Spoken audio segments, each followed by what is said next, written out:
Жасын Мәликенің бөлмесін тапқан кезде күн батуға бақан бойы қалып еді.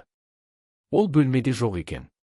Бұл қалада ол әлденеше рет болған, бәрі таныс. Былтырғы көктемде ғана жазушылардың Чехов атындағы творчество үйінде бір ай демалған, повесінің бірінші бөлімін осында бітірген. Онда кісі аз еді. Жаз айы болған соң, теңіз жағасы құмырсқаның илеуіндей құжынаған адам. Жасын сияқты киіммен жүргендер ілуде бір кездеседі. Көпшілігі жартылай жалаңаш киіммен жүру ерсі секілді. Жағаның құмдауытында ине тастар жер жоқ, жаппай күнге қыздырынып жатқан адамдар. Кеш батуға таянған соң кейбіреулер үрлейтін төсектерімен жастықтарының желін шығарып, қайтуға дайындалып жатыр. Енді біреулер бүгінгі күнді аяғына дейін толық пайдаланып қалмақ боп, жонын күнге тастап, қимылсыз қалған. Баз біреулер доп ойнап, енді біреулер кітап бетіне үңілген. Алыстан қарағанда ұсақ боп көрінетін адамдар теңіз жағасында шабақтай жапырлап жүр. Көз жетер жердегі мүйіске дейін қыбырлаған адам. Олардың көптігі сондай, бүкіл ел шешініп тастап, түгел суға шомылып жатқан секілді. Жасын киоскіден газет алып, 3-4 қыз отырған сәкінің бір шетіне жайғасты. Қыздар тым көңілді, аяқтарын бір-біріне айқастырып, шалқалап отыр. Күнгі күйген денелері қыздырғамыстай көзге қоңырқай шалынады. Олар киіммен жүрген бұған таңдана, әрі менсінбей бір қарап алды да, бүгінгі жоспарлары жайлы үзіп-үзіп айта бастады. Және не айтылса да бәрі күледі. Тістері теңіз маржанындай аппақ. Шашы су перісінің шашындай аппақ. Сұңғақ бойлы бергі шеткі қыз шашын тәкаппарлана сілкіп қалғанда оның ұшы жасынды желпіп өтті. Француз духиінің жеп-жеңіл, нәзік иісі мұрынға келді. Адамдар ерсілі-қарсылы ағылып жатыр. Денелері қоладан құйғандай сұлу 2-3 жігіт өтті. Олардың соңында ертегіден шығып келген перінің қыздарындай 4-5 қыз қатар түзеп, байпандай басып барады. Қызық, деді Жасын іштей. Қырымның жазғы жағалаулары демалатын, денсаулығыңды түзейтін ғана жер емес. Ол фестиваль, әдемі денемен әдемі мүсінді демонстрация жасайтын фестиваль. Мүсін жарысы, әдемілік жарысы. Қыздар, деді Жасынға таяу отырған қыз, шалқасынан отырған қалпынан жазбай, түнде мен ғажап түс көрдім. Барлық дүние Қырымның жазғы жағалауындай, қыс болмайды екен ғой деймін. Барлық адам біз сияқты купальникпен ғана жүреді екен. Иә, тек купальникпен. Кенет киіммен жүрген адамды көріп бәріміз үрпиісе қаламыз. Ол ұятсыз көпшілік ішінде тәртіп сақтамағаннан қысылу бұлай тұрсын, сигаретін шегіп тыңдамайды. Ертең галстук тағып келем деп шікірейеді. Ақыр немен бітті дейсіңдер ғой. Оны милиция алып кетті, киіммен жүргеннің қалай болатынын танытқан шығар. Қыздар ду күлді. Мына су перісі әңгімені ойдан шығарып, өзіне тиісіп отырғанын Жасын түсіне қойды да, күлкісі келсе де, ештеңе естімеген адамдай газетке үңіліп отыра берді. Әлгі қыз тағы сөз бастады. Қыздар, жан-жақтарыңа қараңдаршы, милиция көрінбей ме? Көрінбейді, деді арғы шеткі қызда шалқалап жатқан қалпы. Айтпақшы, оның формасы қандай? Жалаңаш па, әлде киіммен бе? Әрине плавкамен. Есің дұрыс па? Олар тағы күлкіге басты. Жастықтың, тәкаппарлықтың, еркіндіктің өзегін жарып шыққан күлкі, ортадағы қызда аспаннан көз алмай. Шіркін, сауаты бар адамға не жетсін, олар кітапта, газетте оқи алады деп еді. Бергі шеттегісі оны іліп әкетті. Қор болған Қырымның жағалаулары ай. Бүкіл одақтық оқу залына айналмасаң болғаны. 4 қыздың 4-еуі де сәкі арқалығына желкелерін қойып, аспанға қарап шалқалап отыр. Бұл жолы Жасынның қытығына ашықтан ашық тиіп, әдейі сылқылдай күлді. Жасын да үндемей отыра бергенді жөн көрмей газетті дауыстап оқыған болды. Сол кезде Иисус Христос су бетімен жүріп отырып періштедей 4 қызға келді де, мынаны айтты: мен сендерді осы жағада қалдырамын. Енді сендер су патшалығының қыздары емес, жай адам боп өмір сүресіңдер. Мен Назареттен қайтып келгенімше бәрінде адамдардың арасында сәуегейлік құрып, олардың көрген түстерін жорумен шұғылданасыңдар. Әзірге адамдардың көретін түстері шектеулі, өйткені олардың ой өрістері де жан-жақты жетілген жоқ. Егер адам түсінде ақ боз ат мініп жүрсе, мәртебесі биік болады. Егер ол патшамен қол алысып, қасында отырса, мансабы өседі. Түсінде балық ұстаса, не ғашық болады, немесе бала сүйеді. Ал егер түсінде жалаңаш адамдарды көрсе, көп ұзамай есінен адасады. Заң адамын көрсе басы дауға қалады. Тағылар. Түс жорудың бастылары әзірге осылар, қалғанын Назареттен келген соң айтам. Адамдарға түсіндіріп айтыңдар, олар көрмеген түсін көрдім деп айтушы болмасын. Егер олар мұны орындамаса, о дүниеге барғанда менің тірі көзімдегідей крестке керіледі. Төрт қыз күлкілерін тоқтатып, оған аңтарыла қарасты. Жігіт оларға назарды аудармастан, газеттің басқа бетіне үңіліп, жайбарақат отыра берді. Жүзінде әзіл мен күлкінің ізі де жоқ. Су перісіндей ақ құба қыз мына сөзге иланарында, иланбасында білмей, жігітке тесіле қарады. Мойнын созып, газетке ұрлана көз тастады. Сіз шынымен оқыдыңыз ба деді қыз баладай таңданып. Жасын әйел сенімінің қашанда осал боларын, жылдар бойы қалыптасқан сол сенімін көз келген бір оқыс жағдай сетінетіп өте саларына тағы көзі жетіп, іштей күлімсірете, газетті аса бір киелі заттай мұқият бүктеп қалтасына салды. Сонан соң жайлап орнынан тұрып, аспаннан түскен әулиедей қыздарды онан сайын таңқандырып, асықпай басып олардан ұзай берді. Төрт қыз бір-біріне қарады. Осы біз түс көріп отырған жоқпыз ба деді ортасындағы қалғандарының зәресін алып, олардың сүйкімді жүздеріндегі таңданыс бірте-бірте үреймен алмасып, төртеуі де орындарынан үдере тұрды. Жасын Мәликелердің бөлмесінің есігін қаққанда іштен Мәликенің өзі атылып шықты. Коридорда ерсілі-қарсылы жүрген адамдарға қарамастан ол шыққан бетте Жасынның мойнына асыла кетті.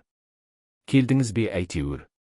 Екі көзіміз төрт болды ғой деді ол ебіл-дебіл жылап, неге кешіктіңіз? Жасын күтпеген мына жағдайдан қысылып, не айтарын да, не істерін де білмей, аузына түскен жұбату сөздерін міңгірлеп, тәлтіректеп тұрып қалды. Мәликенің ыстық демі мен көз жасы, мойнынан қыса құшақтаған білегі оны тұншықтырып бара жатқандай болды. Қалай деді Жасын оның құшағынан босанған соң бірден Бағиланың жайына көшіп. Қазір тәуір. Кеше өліп қалады екен деп зәре иманым қалмады. Мәлике орамалмен көз жасын қайта-қайта сүртумен болды. Сізді көп айтты. Оны қатты ренжіткен сіз ғой. Неге өйттіңіз? Жасын не жауап берерін білмей тосылып қалды. Сырқаты қандай деді ол бөлмеге кіріп, орындыққа отырған соң. Білмейді екенбіз, жүрегі ауырады екен ғой. Өзіңіз де сезіп жүрген шығарсыз, сізді ұмытпақ боп алысқа кеткенбіз. Одан айырылып қала жаздадық. Мәликеге теңіз ауасы жаққан сияқты. Сопақша беті сәл дөңгеленіп, жүзіне қан жүгіріпті. Көзінің астында бұрын бірден байқалатын болмашы әжім сызықтары жойылып, шаршағанда пайда болатын көз көлеңкелері де ғайып бопты. Жасынның келуіне орай дайындалған ба, иығына жететін қысқа шашы кенет жел үрлеген көл бетінің біркелкі майда толқынындай ұқыпты бұйраланыпты. Үстіндегі етегі ұзын, гүлді шыт көйлегі оның бойын бұрынғысынан сұңғақ тартқызып, қара торы өңіне жарасып ақ тұр.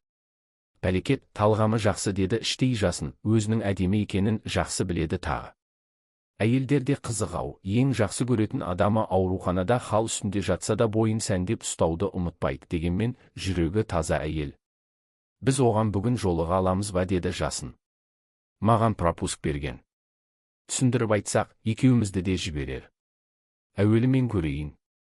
Кім біледі, сізді бірден көрген соң көңілі толқып жағдайы қиындап қалар. Олар қаланың батыс жағындағы кипаристер мен жасыл шыршаға көмілген поликлиникаға жеткенде күн қырасында қалып, маңай күңгірт түске боялған еді. Мұнда әлгіндей сапырылысқан адамдар да, ретсіз шу да жоқ, жанға жайлы тыныштық. Жарты шақырымдай жердегі теңіз толқындарының жарқабаққа соғылып күрсілдегендері талып естіледі. Жаңа ғана өздері келген жақтан демалушыларды кезекті серуенге шақырып, катерге отыруларын сұрап жатқан порт дикторының репродуктордан шыққан дауысы ауа толқынымен бірде қатты, бірде бәсең естіліп тұр. Жасынның алыстан келгенін түсінген соң дәрігерлер ауру жатқан палатаға Мәлике екеуінің де кіруіне рұқсат берді. Әлгі келісім бойынша алдымен Мәлике кірді де, көп замай қайта шығып, жүріңіз дегендей үнсіз басын изеді. Бағила Жасын келетін болған соң жастығын сәл биіктеу қойып, кездесуге өзінше дайындалған бопты. Ол қанша салмақты болуға тырысса да, оны көрген сәтте кеудесінің көтеріліп басылуы жиілеп, жүрегі лүпілдей жөнелді. Қыздың кенет толқып кеткенін көріп, кереует жанында отырған сестраның зәресі ұшты. Әрине, бұл келген жігіттің қызға қандай туыстық қатысы барын олар анық білмейтінді. Сырқаттың бет пішінінің табан асты өзгеріп, дем алуының жиілегенін байқаған жас сестра қасынан өте берген жігіттің құлағына 2 минуттан артық сөйлеспеңіз деп сыбыр ете түсті. Жасын өзіне жақындағанда Бағила оған қарап аздап езу тартып күлген болып еді. Жігіт кеп қасына отырып, қолынан ұстағанда көз көбелері бірден жасқа толып, ол екі самайды қуалап аға жөнелді. Жасынның да жүрегі шым етіп, ішкі дүниесі қалтырап кетті. Ол алақанда жатқан нәп-нәзік, жұп-жұмсақ әлжуаз саусақтарын үнсіз сипалап отырып қалды. Осы бір әлжуаз саусақтардың нәзік жылуы қолы арқылы өз жүрегіне жетіп, оны бірте-бірте ертіп, елжіретіп бара жатты. Сонау қонақ үйдегі айырылысудан кейін кездесіп отырғандары осы екенін, сол айырылысудың соншалықты өрескел, соншалықты есіздіктен екенін қазір жан тәнімен ұққан жасын қыз алдында тілсіз кешірім өтінгендей оның саусақтарынан елжірей сүйді. Сонан соң маңдайынан, сонан соң ып-ыстық, жұп-жұмсақ еріндерінен сүйді. Бір-біріне әлі бір ауыз тіл қатпай, жұрттың бәрінің көзін бақырайтып қойып, келе сала сүйіске кірісіп кеткен мына жігітке, қарсылық көрсетпеген сырқат қызға таңдана қарап қалған сестра мұнан әрі не істерін білмей еріндерін тістелеп тұрып қалды. Бұл жолы ерніңнен дәрінің дәмі шығады деді жасын езу тартып. Бағила солай дегендей күлімсіреп, басын изеп көзін жұмып қойды. Алғаш рет қонақ үйде, екінші рет ауруханада деді қыз өткенді еске алып, бәлкім, бұл соңғысы шығар. Артық сөз айтып қайтесің деді жасын оның сәл бозарған жүзінен көз алмай, қазір жұрт тұмау тисе де өлемін деп қорқатын болды. Сен оларға ұқсамай-ақ қой. Сізді әурелегенімізге кешіріңіз, ол осылай жатысы үшін, жасын алдында қысылғандай көзін одан тайдырып, терезе жаққа қарап қойды, Ликенің ойлап тапқаны ғой. Оның таппайтыны жоқ. Қыз Мәликеге қарап, әрі кінәлағандай, әрі риза болғандай жымиып қойды. Сонан соң қайтадан жасынға қарады. Қашан қайтасыз? Сен тәуіп болған соң. Мен кеп жатып қалуым мүмкін. Сіздің қыруар жұмыстарыңыз бар, ерігіп жүрген адам емессіз ғой. Әйел, бала шағаңыз бар. Мұндай сөздеріңді қойшы, жасын қабақ шытты, сонан соң сіз дегеніңді қойшы. Бағила кенет айтылған бұл өтініштен таңданып, біраз үнсіз жатты да. Менің сырқатым нәзіктігіңізді оятты, солай ма? Жоқ деді жасын Бағиланың дәл айтылған сөзін мойындаса да мойындағысы келмей, ол мені қартайтып жібереді.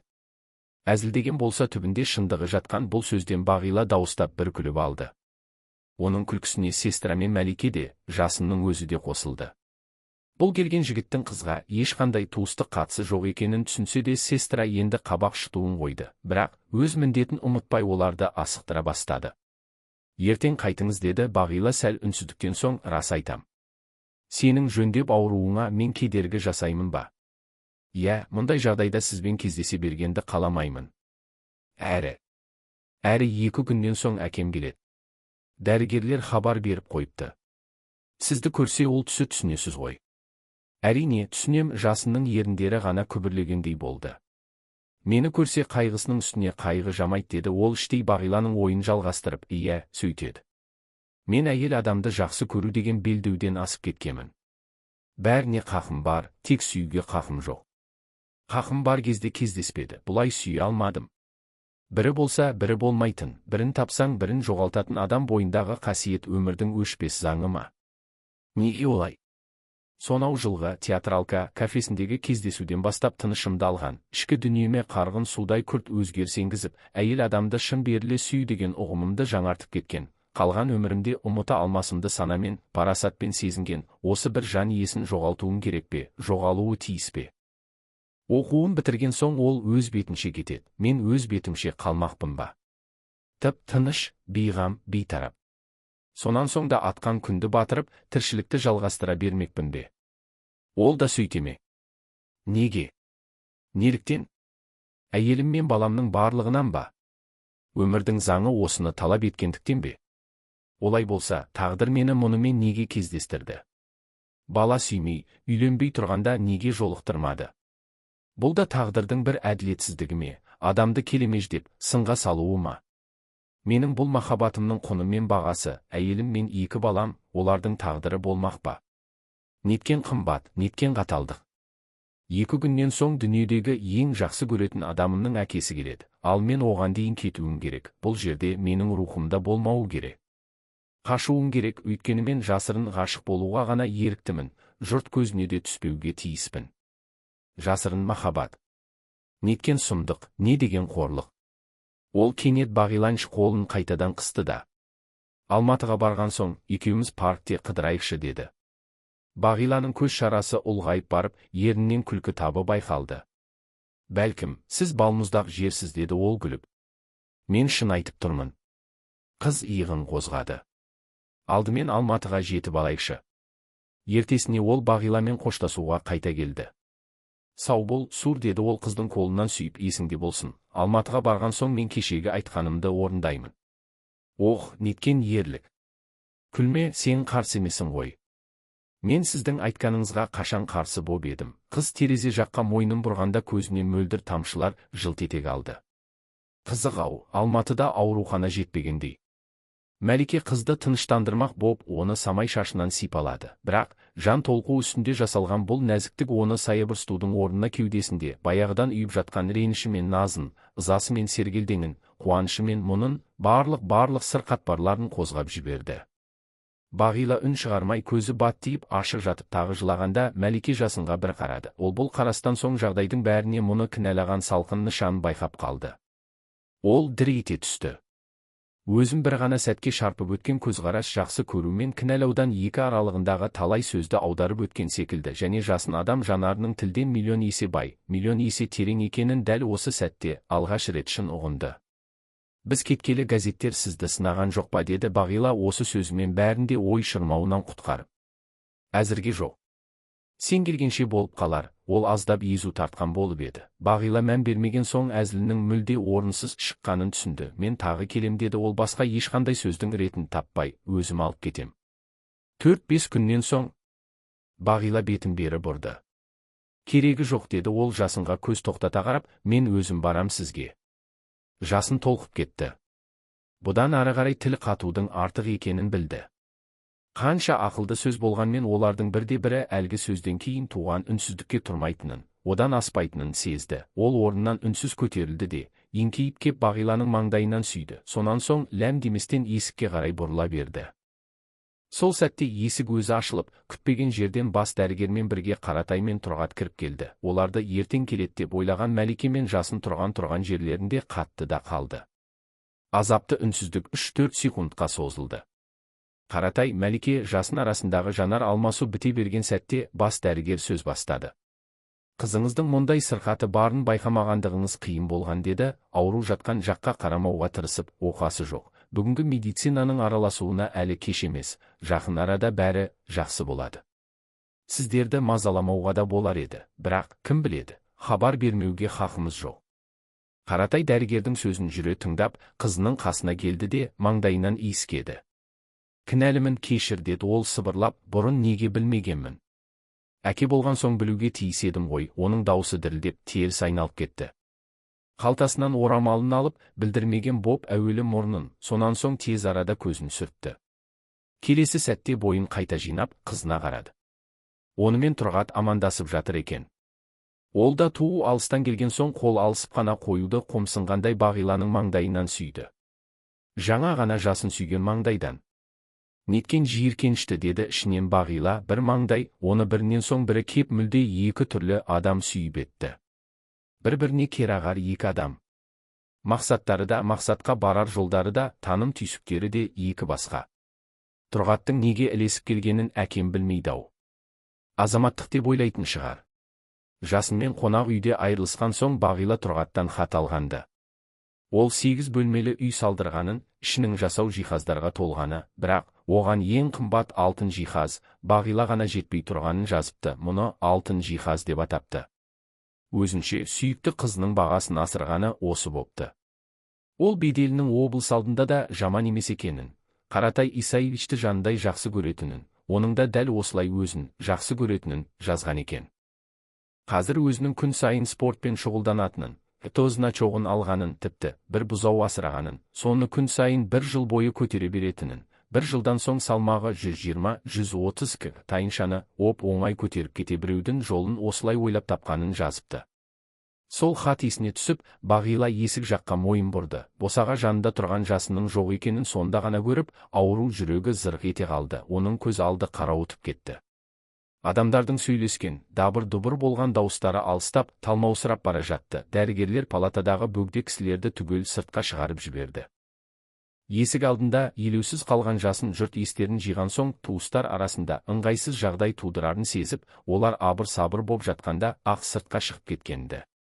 Ол адамдары сапырылысып жатқан жағалаудан жоғарырақ көтеріліп, кеңдеу көшенің тротуарына түсті де, автовокзал жақты бетке ұстап, жаяу жүре берді. Есіктен кірген бетте өзіне қадалған Қаратайдың жанарын көз алдына елестетті. Ол маған күдікпен қарады. Бұл қарасы қияндағы Қырымда ауырып жатқан қызының палатасынан қазақ жігітін кездестіргеніне таңдану емес, деді ол іштей. Ол тану. Ол мені білетін сияқты. Маған қараған көзіндегі қарашығының қимылдауы соның дәлелі, дегенмен жаман адам болмауы керек. Қызына не деп айтты? Кінәлімін, кешір. Бұрын неге білмегенмін? Әке болған соң білуге тиіс едім ғой. Әке парызын сүйекпен, қанмен түсінетін адам айтар сөз. Фолкнерді оқымаған шығар, Кавабата дегеннің кім екенін білмес, ағайынды Қарамазовтарды қолына ұстамағанда болар. Онда тұрған не бар? Оларсыз да жақсы әке болуға әбден болады ғой, солай ғой. Кенет оның есіне өз балалары түсті. Олар да неге екені белгісіз, дәл әлгі палатаның екі кереуетінде қатарласып жатқанда елестеді. Екеуінің де көзінде келкілдеп жас тұнған. Жанашырлардың бәрі келіп кетіп жатыр. Олардың әкелері келмейді. Ешқашан келмейді. Мен кінәлімін деп көзіне жас алмайды. Жасының жүрегі шымырлап, демі жиілеп, қан тамырлары солқылдап кетті. Ол жолдан адасып, қаланың мүлде басқа жағынан шығыпты. Автовокзалға апарар жолға қайта түсті, жолдан шатасқаны секілді. Басын шырмаған ойлардың да бағыт-бағдарсыз жүйе қуып, ешқандай байламсыз, тоқтаусыз зулап бара жатқанын аңғарды. Ол күн батуға арқан бойы қалғанда барып, әйтеуір автовокзалға жетті. Автобустың жүруіне небары 15-ақ минут қалыпты. Жолаушылардың біразы отырып та жатыр екен. Ол автобус жанына келгенде, алдынан Мәликенің жүгіре шыққанын көріп, таңданғаннан қалт тұра қалды. Ойбай-ау, сіз қайда жүрсіз? Уайымнан жынданып кете жаздадым ғой, деді ол алқына сөйлеп. Автобус жүргелі тұр. Бұл болмаса келесі бар шығар, самолет бәрібір түнгі 12-де ұшады. Не деген сабырлы адамсыз. Билет алынып қойылған, жүретін болған соң уақытылы жүру керек қой. Бұдан кейін автобус жоқ, троллейбус қана. Онымен ішіңіз көгеріп кетеді. Мәликенің шаруа қор, пысық, қамқор үніне жасын іштей сүйсініп, оған қарап жымиып қойды. Жаз айында самолеттің билеті бір қараның құны боп кеткен. Ялта сияқты қалада да ол жолып тауып, кеше билет алып келген. Автоспустан қалып қояма деп уайым ғып тұрысы тағы мынау. Мұндай адамдарсыз адамның күні қараңау, деді іштей жасын. Кейде бұны да қадірлей бермейміз.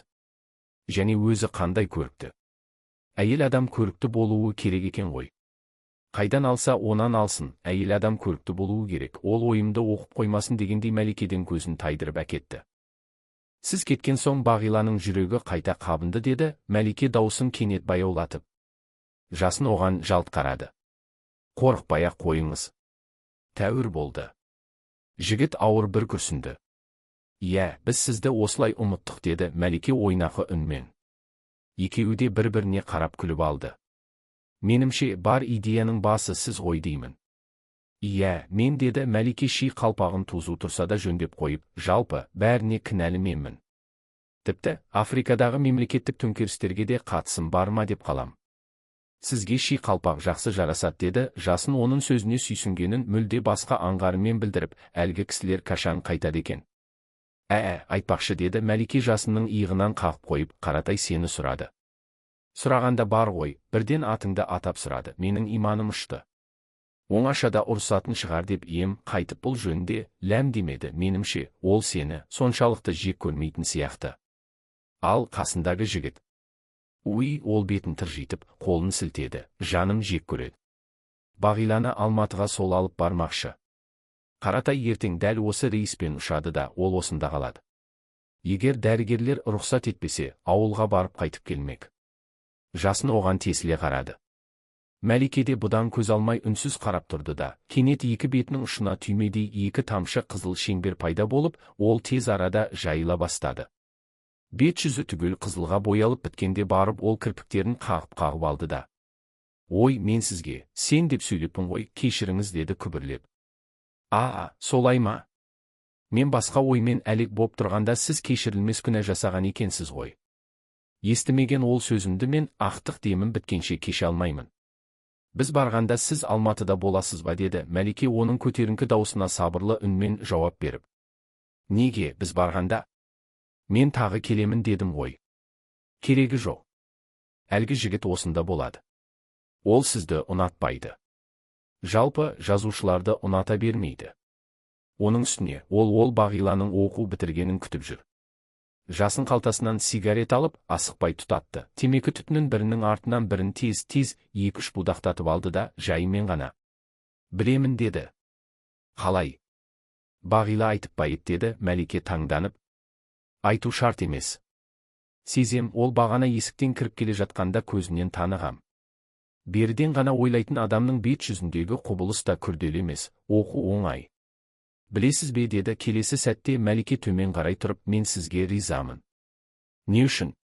Шынымды айтсам, бұрын менде жазушыларды онша ұната қоймайтынмын, шығармаларын сүйіп оқысам да өз бастары жайлы пікірім мүлде басқа еді. Неге олай екенін қайдам, әлде, терең ойдан гөрі, шолақ ойдың адамдары көптіктен бе, осындай пікір өзінен өзі қалыптасты. Сіз оның бәрін тасталқан етіп, жазушы деген ұғымды көз алдымда биікке көтердіңіз. Осы уақытқа дейін өзімнің аласа ойда жүргенімді түсіндірдіңіз. Автобус жүруге дайындалып, моторы гүрілдей бастады. Мен сізді самолетке шығарып салайын деді, Мәлике ерекше бір қимас үнмен. Есіңіз дұрыс па? Сонау Симферопольге бармақсыз ба? Оның үстіне билетіңіз де жоқ. Есіңізде болсын, Мәлике жер бетіндегі билет атаулының сиқыршысы. Ұшып бара жатқан самолетке де билет алалам, ол күліп қойды. Жоқ, Бағиланың қасына барыңыз. Қаратай да сізді жоқтап отырған шығар. Оған айтып кеткем. Мені шығарып салуға кеттім деп бе? Иә, несі бар, білсін.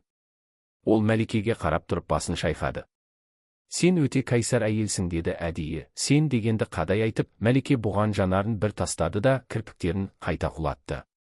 Жасын автобустың басқышына аяғын қойып тұрып, онымен қол алысып қоштасты. Сол кезде ол Мәликенің кірпіктері дірілдеп, қою қастарының қосылып жазылып тұрғанын көрді. Оның барынша толқып тұрғанын аңғарған Жасын сергітпек боп. Сөйтіп, бірнеше жылдан бері маған ат қоя алмадың, деді күліп. Мәлике кінәсін оңай мойындаған баладай басын изеді. Жасын соңғы рет саусақтарын қысқан кезде, қоштасып тұрған адамының кім екенін енді ғана біліп алғысы келгендей кірпіктерін жоғары көтергенде, мөлдір моншақтай тұп-тұнық 2-3 тамшы көз шарасынан сау етіп үзіліп түсті. Автобус орнынан қозғалды. Жасын автобустың артқы терезесінен Мәликенің қимылсыз тұрғанын көрді. Адам жол ортасына дейін шыққан жерін, жол ортасынан ары қарай барар жерін ойлайды деген рас екен. Жасын самолетке отырғанша Бағиланың жайын, енді бірін-бірі ұмыту емес, ұмытуға тырыса да алмастарын, қызының жанында тұрып әкесінің бауыр өзер жылы сөзін, Мәликенің әлгі көз жасын қайта-қайта ойлаумен болды. Өзін шығарып салуға келген әйелдің көзінен моншақтай домалап түсе салған жас тек қимастық, достық парыздан ғана емес, ешқашан айтылмай, көкірегінде қамауда жатып қартайыр, шілдеде жүріп шірір ерекше бір сезім толқыныстарынан екенін Жасында байқап қалды. Бұл байқағанында ол ешқашан сыртқа шығармайды, осылай жүрек пен сана түбінде еріксіз сақтап жүре береді. Ол да сөзбен айтсаң сәні кетер, қатпар адам өмірінің бір қыры боп қала бермек. Енді оның көз алдына ешқандай жазығы жоқ әйелі, ешқандай кінәсі жоқ екі баласы елестеді. Екі баласы еске түскен сәтте аурухананың ақ төсектерін көрді. Түстегідей аппақ дүние, аппақ боп екі баласы жатыр. Жанашыр адамдардың бәрі осында. Ал олардың әкелері келмейді. Ешқашан келмейді. Мен кінәлімін деп көзіне жас алмайды. Арнамызға жазылып, жаңа шыққан аудио кітаптарды бірінші болып тыңдау үшін қоңыраушаны басып қойыңыз. Бұл сіздің қазақ әдебиетіне қосқан бір үлесіңіз болмақ. Қарғын романының соңғы бөлімін тыңдадыңыз. Егер біздің жұмысымыз сізге ұнаса, кітапқұмар достарыңызбен бөлісуді ұмытпаңыз.